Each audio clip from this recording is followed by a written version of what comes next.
Andrew Rose stood inside the steel belly of the fabrication bay with the steady rhythm of the sandblaster thrumming through his arms, the grit spiraling out in controlled arcs that swallowed the surface of the oil tank beneath him. Dust curled around his boots in low clouds that clung to the concrete, gathering in pale swirls that moved with every shift of his weight. The air carried the dry sting of pulverized metal and recycled compressor breath, a harsh mix that settled deep into his lungs with each inhale, but he barely noticed. Men who worked in places like this stopped registering discomfort a long time ago.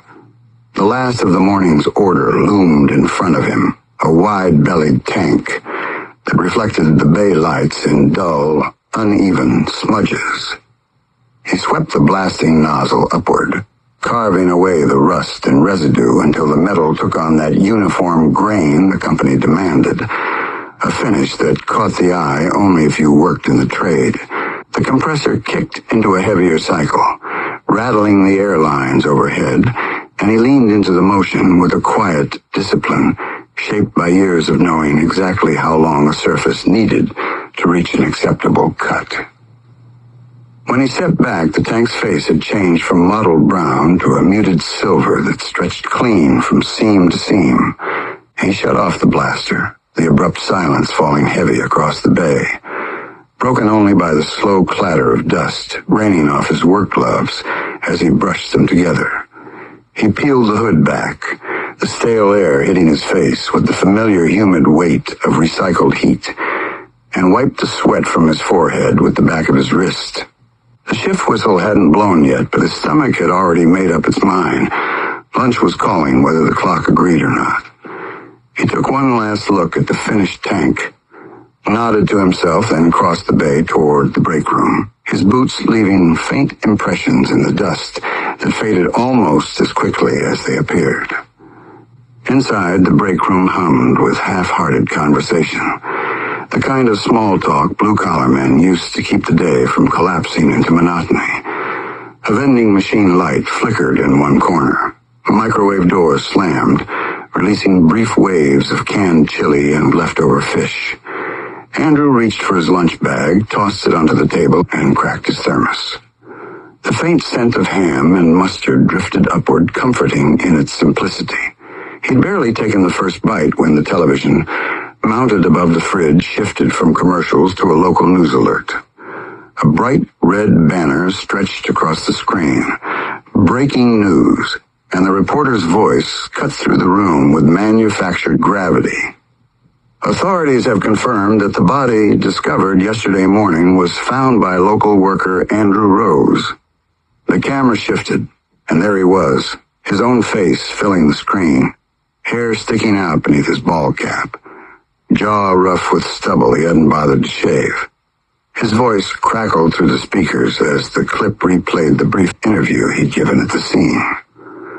"I was driving past and spotted something down the embankment," he said on the screen. The Newfoundland lilt thickening under pressure. "Didn't look right, Bees. Called it in as soon as I got close enough to see she wasn't moving." The room erupted with claps and rough cheers. A few men thumped his shoulders. Someone whistled. Another shouted, "We're working with a hero today." Andrew tried to wave them off with a modest shake of his head, but the grin on his co-workers' faces only grew wider. "Oh, Jesus, I'm no hero, Bays," he muttered, heat rising beneath his cheeks, despite the cool hum of the AC unit fighting a losing battle in the ceiling. "Just did what anybody would have done." "That's the point," someone called out. "Most wouldn't have even stopped." Andrew shrugged, more comfortable facing a roaring compressor than this kind of attention. He focused on his sandwich, letting the noise roll off him until the novelty faded and the men drifted back to their meals. The news anchor moved on to a traffic incident, and the break room's energy settled into its usual midday lull. When lunch ended, Andrew dumped his trash, swung his hood back on, and returned to the bay. A fresh pallet of smaller oil tanks waited near the loading dock, 3 dozen of them, each one needing a full blasting, rinse, and inspection before the end of the shift. He rolled his shoulders once, grabbed the hose, and set to work. Time passed in the familiar rhythm of noise and motion, the world outside shrinking until nothing existed except the steady grit cutting through old paint and sun-baked residue. One tank after another took shape beneath his hands, the stack dwindling as the afternoon deepened into early evening. The shift whistle finally cut through the grinding chorus of the bay, a long metallic cry that echoed off the steel rafters and rolled through the open doors toward the gravel lot outside. Andrew set the last of the small tanks on the pallet, wiped his hands on a rag stiff with old grit, and stepped back to inspect the row he'd finished. Each tank carried the dull, even texture that told him they'd pass inspection without anyone breathing down his neck. He hung the blasting hood on its hook, stretched his shoulders until the joints cracked, and allowed himself a slow exhale that released the weight of the entire day. The crew filtered toward the locker room in staggered groups, boots heavy, clothes carrying the same industrial scent that clung to every man who spent hours under the grinding lights. Andrew moved with them, unhurried, his mind already drifting toward the quiet of his truck and the drive home across the flat, wind-beaten outskirts. The locker room buzzed with the end-of-shift ritual, metal doors slamming, water running, men trading jokes that softened the fatigue settling into their bones. Andrew stripped out of the heavy work gear, stuffed the dust-caked coveralls into his locker, and pulled on his faded jeans and worn flannel. His hands were still vibrating faintly from the long hours gripping the blasting nozzle, a familiar after-effect that lingered well into the evening. He glanced in the mirror near the sinks, rubbing the grit from his beard, then reached for his jacket. A few of the guys called goodnight as they pushed through the exit, voices echoing with the looseness of men who'd earned their rest. Andrew answered with a small wave, not one for long conversations once the shift ended. The job required enough talking as it was. The factory floor dimmed behind him when he stepped into the corridor, the overhead lights dropping to their low-power hum as timers clicked over for the night cycle. The hallway led straight to the exterior door, its push bar cold beneath his palm as he shoved it open and stepped into the lingering daylight settling over the lot. The sky carried a muted bronze glow, the kind that hovered between dusk and full night, casting the gravel yard in flat shades that erased depth and left everything looking slightly washed out. Rows of worker vehicles lined the lot.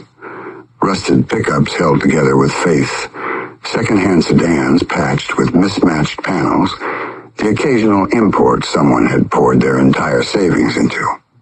His black Dodge waited near the far fence, its paint dulled by years of salt and weather, the hood carrying the faint scatter of dust that never seemed to wash off no matter how many times he scrubbed it down.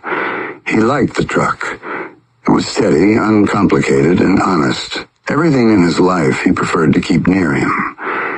He fished his keys from his pocket as he crossed the yard, the gravel crunching beneath each step, the faint breeze carrying the bitter trace of industrial exhaust drifting from the stacks behind the plant. What he didn't notice, what he had no reason to notice, was the figure leaning against a dark sedan parked in the shadow of the far utility shed. The man hadn't moved in 15 minutes. His posture had not sagged. His eyes had not drifted. He watched the workers spill out in waves, filtering toward their cars and trucks with the tired gait of men who lived the same day on repeat. But his gaze lingered on only one man, Andrew Rose. The hitman tracked his steps with a calm precision, stripped of curiosity, stripped of anything human enough to give away motive. His gloved hand rested near his coat pocket, fingers relaxed, his breathing controlled in a slow, measured pattern that made him blend into the dimming light, as though the air itself had formed his silhouette. Andrew unlocked the truck, the doors giving their familiar heavy clunk as he pulled himself into the driver's seat. The interior carried the scent of tea, old pine air fresheners long dead, and trace grains of sand from the job that never left the floor mats. He started the engine, the worn motor rumbling with a dependable growl that strained at the edges but never quite failed him. He tugged the seatbelt across his chest, settled back, and gave the plant one last glance through the windshield before easing out of the spot. His day was done. Nothing waiting at home except a hot meal, a cold drink, and a couch that had shaped itself to the imprint of his frame. The hitman straightened slightly, pushing away from the sedan with a faint shift of weight. No hurry, no visible tension. He moved with the unbroken rhythm of a man who had made this kind of transition countless times, shifting seamlessly from observer to predator in the span of a single breath. He stepped into the driver's seat of his own vehicle and started the engine, the low idle barely audible beneath the hum of the plant behind him. His headlights stayed off. His posture remained still. He waited until Andrew reached the road before rolling forward, merging into the shadowed lane with the precision of someone slipping into a pre-written trajectory. Andrew turned onto the long stretch leading away from the industrial yard, the gravel giving way to cracked asphalt that had been patched so many times. The road resembled a stitched scar cutting through the prairie. The Dodge settled into its steady cruise, the interior humming with the comfort of familiarity. The radio dialed low enough to let the engine dominate the space. He cracked the window a few inches, letting the cool evening air drift in, carrying the scent of damp soil and the distant echo of transport trucks rolling along the highway beyond the ridge. The road dipped beneath the Dodge as Andrew eased deeper into the rural stretch, the daylight thinning into a muted haze that smudged the horizon into one long, unbroken line. The open fields on either side spread out in broad swaths of shadow, the earth still holding on to the day's warmth, while the sky pulled everything else toward night. His headlights carved a steady tunnel through the dim, reflecting off loose gravel and the occasional patch of standing water left behind from the morning's drizzle. He settled into the familiar pace, one arm draped loosely over the wheel, the other resting near the console as the soft hum of the radio filled the cabin. The world outside the glass seemed distant, harmless, the kind of quiet route he'd taken enough times to know every bend, every rut, every low spot that jerked the suspension if he hit it too fast. The rhythm of it soothed him in ways nothing else did after a long shift, giving him something predictable to fall into while his thoughts drifted lazily from one trivial thing to the next. Behind him, the hitman matched each turn with meticulous ease. His car kept to the darker edges of the road, slipping through the long shadow bands cast by clusters of wind-bent trees.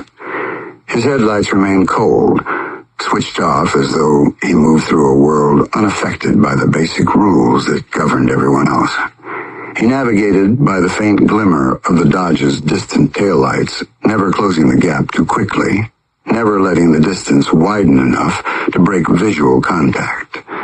The road's uneven stretches forced most drivers to adjust their speed every few seconds, but he handled each rise and dip with a controlled calm that made the vehicle feel like a natural extension of his own intent. Nothing in his posture resembled tension. Nothing betrayed urgency or the pulse of anticipation. He drove the way men breathe during sleep, steady, automatic, almost detached. Far ahead, Andrew rolled the window down a little further and let the wind sweep through the cab. The breeze carried the smell of moist soil and distant wood smoke, the kind of scent that drifted from the older farmhouses scattered across the next few miles. He passed a yellowing sign warning of a narrow bridge. The letters faded from years of weather beating against the metal. The tires thumped across the wooden planks, and he felt the slight sway of the truck as the beams flexed beneath the weight. He glanced once more at the rearview mirror, not out of suspicion but habit, expecting nothing except the empty road trailing behind him. The reflection showed only the quiet stretch dissolving into dusk, the fading light softening the edges of the world until it looked almost unreal. Satisfied, he turned his attention forward again, drumming his fingers lightly against the wheel as he eased the truck back to its steady pace. The hitman drifted across the bridge a minute later, his wheels gliding over the wooden beams without breaking tempo. The muted rattle of the planks echoed beneath him, swallowed quickly by the dense quiet settling over the landscape. He kept his eyes fixed on the faint glow ahead, Andrew's taillights pulsing gently as the truck crested a gradual incline. He adjusted his speed, allowing more darkness to fold between them, the kind of tactical spacing that kept him nearly invisible even to anyone checking their mirror out of caution. He operated with a discipline rooted so deeply in his bones that he no longer thought about the sequence of what came next. He simply followed the path laid out step by step, the road narrowing around him as the rural route pulled them deeper into its winding spine. Andrew flicked the radio to another station, chasing a clearer signal as static crept into the background. A sharp burst of interference cut across the speakers before the frequency locked onto a local Newfoundlander folk hour broadcast, playing a folk tune Andrew recognized. He sang it out loud. "Sonny, don't go away. I'm here all alone. Your daddy's a sailor and he never comes home." The hitman let the Dodge reach the midpoint of the narrow lane before he closed the distance with a sudden surge of speed. Andrew didn't notice at first. He was busy digging through his coat pocket for the pack of gum he kept there, his mind already drifting toward the warmth of his kitchen. But the moment he checked the mirror again, the calm shattered. Headlights, bright, jarring, too close, flooded the glass, washing the interior of the cab in a harsh glare. He blinked against the sudden brightness, frowned, and sat up straighter, gripping the wheel as the car behind him tightened the gap with unsettling purpose. "Jesus, B. What's his arsehole at?" he muttered, squinting, as the vehicle crept so close he could no longer see its front bumper. The hitman held the line for several long, tense seconds, pressing the Dodge forward with the weight of his presence until Andrew felt his pulse kick hard against his ribs. Then the car veered left with a sudden fluid motion, sliding up beside him in the cramped lane where no reasonable driver would attempt to pass. Gravel spat out beneath the tires, dust rising in a quick burst as the hitman's vehicle surged ahead in a reckless burst of acceleration. "Buddy, easy, easy. There's no room out here for that foolishness," Andrew hissed through his teeth, leaning forward as if the change in posture could somehow steady the situation. But the car didn't slow. It slid across his line, cutting sharply in front of the Dodge with inches to spare. Andrew slammed the brakes out of instinct, the truck lurching violently as the gravel skidded beneath the wheels. His seatbelt snapped tight across his chest, the jolt sending a streak of heat across his shoulder. Dust billowed around the front bumper as the Dodge rattled to a stop, the engine knocking once before settling into a low, uneasy idle. The hitman's vehicle blocked the lane entirely, angled with deliberate precision, his rear lights glowing like dull embers through the settling dust. Andrew stared at the silhouette of the driver for a long moment, trying to make sense of the madness that had just unfolded. "What the sweet God's going on now?" he muttered under his breath. "Who drives like that out here? Some kind of stunned bastard?" The driver's door swung open. Andrew's irritation sharpened into confusion as a figure stepped out, calm, casual, almost cheerful in the way he moved. The hitman walked toward the truck with an unsettling rhythm in his stride, his head tilting slightly to one side as though studying a rare creature. The faint smile stretched across his face didn't reach his eyes. It sat there like something practiced in a mirror. held together by threads of something colder than politeness. Andrew felt an involuntary chill crawl beneath his skin as the man approached the driver's window with that same unwavering smile, the tilt of his head deepening just enough to look wrong. Andrew lowered the window halfway, scowling as the cool night air drifted in. "What the fuck are you doing, B?" he snapped, the newfie bite in his voice rising with his nerves. "Are you cracked? Stunned right out of your tree, my son? Nearly put me in the ditch, you foolish-looking Egypt." The hitman didn't answer. He only leaned forward slightly, peering into the cab with that same strange, off-kilter grin that made him look like he was listening to music no one else could hear. His eyes flicked across Andrew's face, then down to the key still in the ignition, then back up again with a slow, deliberate blink that stretched too long to feel natural. "What?" Andrew barked, unsettled despite himself. "What's the matter with you? Did you take a wrong turn into nonsense tonight or what?" The smile widened by a fraction. The hitman's hand slipped into his coat with a smooth, practiced ease. Andrew's expression shifted, confusion edging into caution, as he leaned back slightly in the seat. "Back? What are you reaching for there? Don't be act..." The hitman raised a compact pistol fitted with a suppressor, the black metal absorbing what little light remained. The smile didn't fade. The head tilt didn't straighten. He simply leveled the weapon at the center of Andrew's forehead, his finger tightening with a motion so small it barely registered as movement. A single, muted thump cracked the night. Andrew slumped sideways in the seat, the world falling out from beneath him before he had the chance to speak another word. The hitman stood beside the truck for a moment, letting the silence settle around him like a settling layer of dust. The silencer still smoked faintly at the muzzle, a thin curling thread rising into the cool night air before dissolving into nothing. He watched Andrew's body lean awkwardly against the seat, the faint glow of the dashboard casting a soft blue smear across his slack features. A clean exit, a quiet conclusion. Yet something inside the hitman flickered with a muted irritation that gnawed at the edges of his otherwise controlled mind. He slid the weapon back into his coat, his movement smooth and habitual, but his jaw tightened almost imperceptibly as he exhaled through his nose. This wasn't supposed to require follow-up. This wasn't supposed to circle back on him. The job had been clean until the body turned up on the news, until someone had gone sticking their nose where it had no business being. He stepped back from the truck and scanned the lane, noting the shape of the trees, the shadows pooled beneath their branches, the way the wind had begun to push the dust in slow, drifting sheets across the gravel. He considered the chain of events with cold precision, the discovery of the woman's body, the local media jumping on it, and then the unexpected complication. Andrew's face plastered across the screen, framed by headlines celebrating him as some kind of helpful citizen, a local hero, a man who assisted in the ongoing investigation. The words had crawled under the hitman's skin in a way nothing else had in a long while.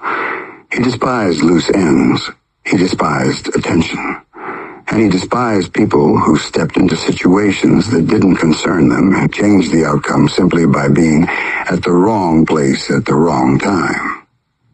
He leaned one arm on the open door of his car, staring at the Dodge parked crookedly on the lane, its headlights still casting pale beams into the clearing ahead. The night around him felt still, almost suspended, as though the air itself sensed the shift in the world's balance. Andrew Rose had upset a fragile pattern, one the hitman had worked too long to maintain, and now the correction had been made, precise and irreversible.